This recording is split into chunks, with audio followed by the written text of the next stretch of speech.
By the Garden આયોજિત Kiran jewellers Private Limited, Soni Popatlal Mohanlal, Rotary Club અને NGVF group પ્રાયોજિત સ્નેહમિલન સમારોહ અને વાસ્તુ સેમિનાર તારીખ 31/3/2024 રવિવારના રોજ By the Garden, Fatehpura circle, Mehsana Palanpur highway road, Mehsana ખાતે યોજવામાં આવ્યો.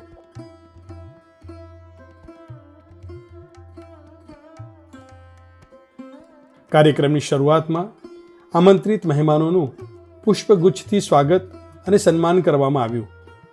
ભારતના સુપ્રસિદ્ધ શ્રદ્ધેય વાસ્તુ શિરોમણી શ્રી મહેશભાઈ ગોંડલિયાને ફૂલહાર અને પુષ્પગુચ્છ આપીને શ્રી રવિન્દ્રભાઈએ સન્માનિત કર્યા.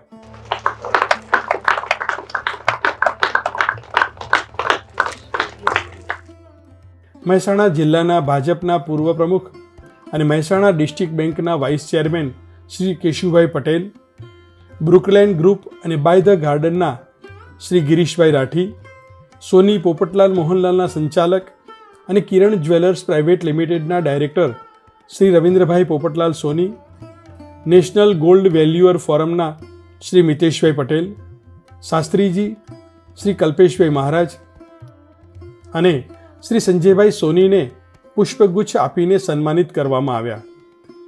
સન્માન બાદ તમામ મહેમાનોએ દીપ પ્રગટાવી શિબિરની શુભ શરૂઆત કરી.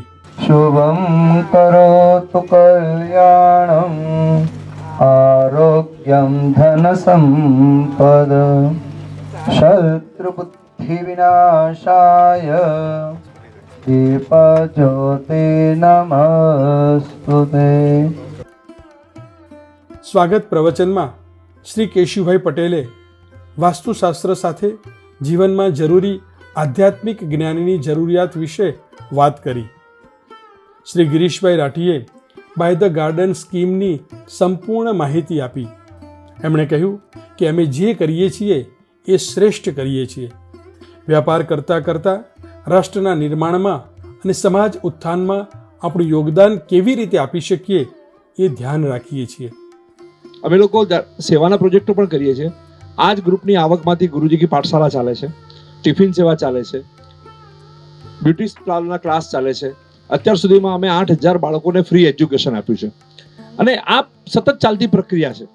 એમણે કહ્યું, અમે 2,000 જેટલા ઝાડ સાથે રળિયામણું નંદનવન જેવું બાય ધ ગાર્ડન બનાવી રહ્યા છીએ.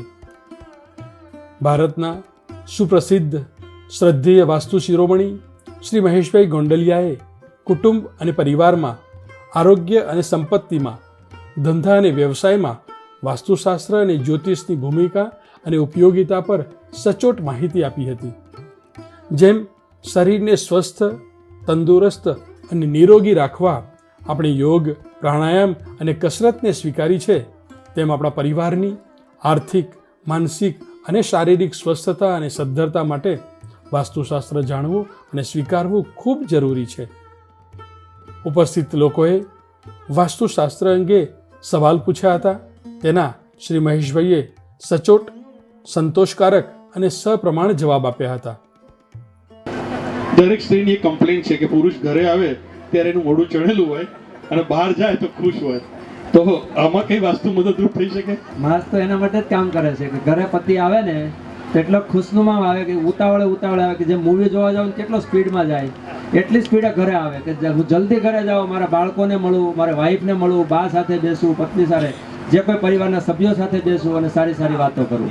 પણ એ થતું જ નથી. કેમ નથી થતું? કારણ કે વાતાવરણ એટલું કલુષિત થઈ ગયું છે કે બિચારો ઘરે આવે છે ને એટલે કંઈક ને કંઈક બધાની ડિમાન્ડો જ એટલી હોય તો ત્યાંથી આખો દિવસ ગુસ્સો, તણાવ કરીને આવ્યો હોય અને ઘરે આવીને પાછી એની વસ્તુ રિપીટ થાય તો કેટલું એનું પોતાનું બેલેન્સિંગ કરી શકે.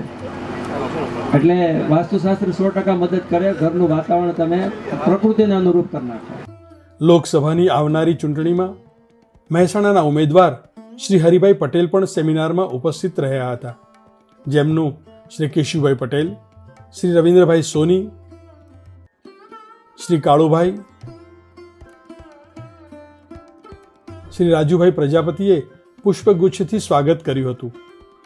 વાસ્તુશાસ્ત્રી શ્રી મહેશભાઈએ સ્વરચિત પુસ્તક વાસ્તુથી સફળતા તરફ આપીને આવનારી ચૂંટણીમાં જંગી બહુમતીથી વિજયી થવાની શુભેચ્છા પાઠવી હતી.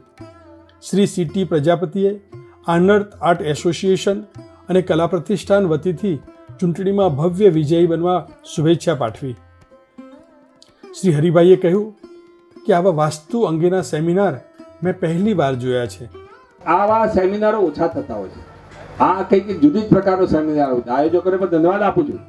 તમને આમાંથી કંઈક ચોક્કસ પ્રકારનું જ્ઞાન મળ્યું છે. એ દિશામાં હું માનું છું તમે ભવિષ્ય પ્રયાસ કરશો તો ચોક્કસ તમારા પરિવારને આવનારી પેઢીને ફાયદો થશે.